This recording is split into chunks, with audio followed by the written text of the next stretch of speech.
താനുമായി ലൈംഗിക ബന്ധത്തിൽ ഏർപ്പെടാൻ താല്പര്യമുണ്ടോ എന്ന് യാതൊരു മുൻപരിചയമില്ലാത്തൊരു മനുഷ്യൻ ചോദിച്ചിരിക്കുന്നു. ഞാനങ്ങ് പേടിച്ചുപോയി. ആ വെപ്രാളം കണ്ട് ബസ് സ്റ്റോപ്പിലെ പലരുടെയും ശ്രദ്ധ എന്നിലേക്ക് വീണു. അയാൾ രഹസ്യമായി എന്നോട് പറഞ്ഞത് ഞാൻ പരസ്യമാക്കി. തുടർന്ന് നടന്നതിനൊന്നും എനിക്ക് യാതൊരു ഉത്തരവാദിത്വമില്ല. അയാൾ ആശുപത്രിയിലായെന്നാണ് അറിയാൻ കഴിഞ്ഞത്. പിന്നീട് ആ മനുഷ്യനെ ഞാൻ കണ്ടതേയില്ല. പക്ഷേ മനസ്സിൽ പലപ്പോഴും അയാൾ ഒരു കുറ്റബോധമായി ഉടക്കി നിന്നു. തൻ്റെ ആഗ്രഹത്തിന് അനുവാദമുണ്ടോ എന്ന് ചോദിച്ചതിലുള്ള തെറ്റ് എന്താണെന്ന് എനിക്കും കണ്ടെത്താനായില്ല. എങ്കിലും കൃത്യമായി മനസ്സിലാക്കാൻ പറ്റാതെ ഒരു ശരികേട് ഉള്ളിൽ തെളിഞ്ഞു നിൽക്കുന്നു. അനുവാദമില്ലാതെ എൻ്റെ ദേഹത്ത് തൊട്ടുപോകരുത്. എത്രയോ പെണ്ണുങ്ങൾക്ക് പറയേണ്ടി വന്നിട്ടുള്ള വാചകമാണിത്. ആ പുരുഷൻ അനുവാദമല്ലേ എന്നോട് ചോദിച്ചിരിക്കുന്നത്? ഇത്രയും പുരോഗമന ചിന്താഗതിയുള്ള ഞാൻ എന്തിനാണ് പതറിയത്? അന്നത്തെ ആ ഭയപ്പാടിൻ്റെ ഉത്തരം കണ്ടെത്താൻ എനിക്ക് സാധിച്ചില്ല. പിൻവലിഞ്ഞതുമില്ല. ഉത്തരം കിട്ടാത്ത ചോദ്യങ്ങളുമായി അലയുന്നതിനെക്കുറിച്ച് എനിക്ക് ചിന്തിക്കാനേ സാധിക്കുമായിരുന്നില്ല. എക്സ്ക്യൂസ് മീ, വീണ്ടും കണ്ടിരുന്നുവെങ്കിലെന്ന് ആഗ്രഹിച്ചതുപോലെ ആ മനുഷ്യൻ വീണ്ടും ഒരു നാൾ എൻ്റെ മുന്നിൽ തെളിഞ്ഞു. കണ്ടാൽ ചോദിക്കാൻ കരുതിയിരുന്ന ചോദ്യവുമായി ധൈര്യത്തോടെ ഒരടി ഞാൻ മുന്നോട്ട് നീങ്ങി. എന്ത് ധൈര്യത്തിലാണ് നീ ഇത് ചോദിച്ചതെന്ന് ആരായുകയും ചെയ്തു. എനിക്ക് ഇയാളെ ഇഷ്ടമാണ്. അതാ ഞാനെന്ന് അങ്ങനെ. പ്രേമമാണോ എന്ന് ചോദിച്ച് ഞാൻ ചിരിച്ചു.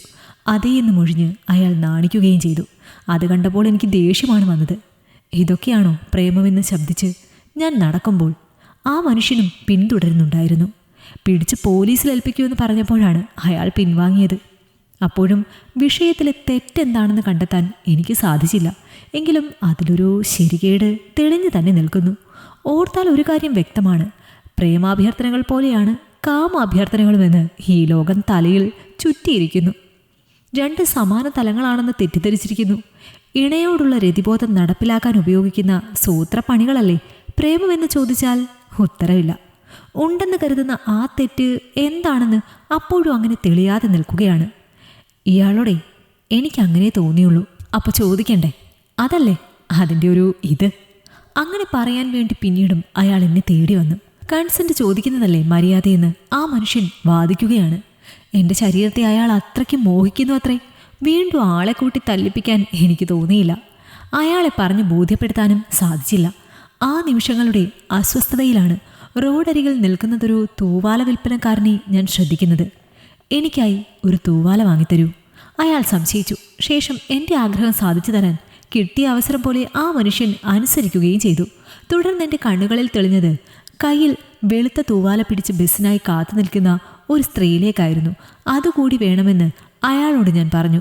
അതെങ്ങനെ ശരിയാകുമെന്ന ചിന്തയിൽ ആ മനുഷ്യൻ അങ്ങനെ നോക്കി നിൽക്കുന്നത് നോക്കി ഞാൻ അകലുകയായിരുന്നു. അയാൾ ചിന്തിക്കട്ടെ, കാര്യം എന്തു തന്നെ ആയാലും വിൽക്കാൻ നിൽക്കുന്നവരോട് മാത്രമേ മുൻപരിചയമില്ലാത്ത ആവശ്യങ്ങൾ പറയാനുള്ള അവകാശം നമുക്കുള്ളൂ. പരസ്പരം ഇടപെടുന്ന സ്വകാര്യ തലങ്ങളിൽ നിന്ന് മാത്രം ഉയർത്തേണ്ട കാര്യങ്ങളും ജീവനുകളിൽ ഉണ്ടെന്ന് അയാൾ മനസ്സിലാക്കണം. വാർത്തെടുക്കാൻ ശ്രമിക്കേണ്ട പൗരബോധവും അങ്ങനെ തന്നെയാണ്. ഈ ലോകം മനോഹരമാകുന്നത് മനുഷ്യർ തമ്മിൽ ചേരുമ്പോഴാണെന്നതിൽ യാതൊരു സംശയവുമില്ല. പക്ഷേ ആർക്കൊക്കെ ആരോടൊക്കെ ഒരു പരിധിക്കപ്പുറം അടുക്കാമെന്നതിൽ വ്യവസ്ഥ ഉണ്ടാകേണ്ടതുണ്ട്. അത് എവിടെയും എഴുതി വെച്ച് പാലിക്കാൻ പറ്റുന്ന നിയമങ്ങളൊന്നുമല്ല. മനുഷ്യനെ മനുഷ്യനാക്കുന്ന ചില മനസ്സിലാക്കലുകളാണ്. പൂർണ്ണമായും ആർക്കും ആരെയും അറിയാൻ പറ്റില്ലെന്ന് പറയുമ്പോഴും സാമാന്യ ബോധമെന്ന സംഗതിയൊന്നുണ്ടല്ലോ.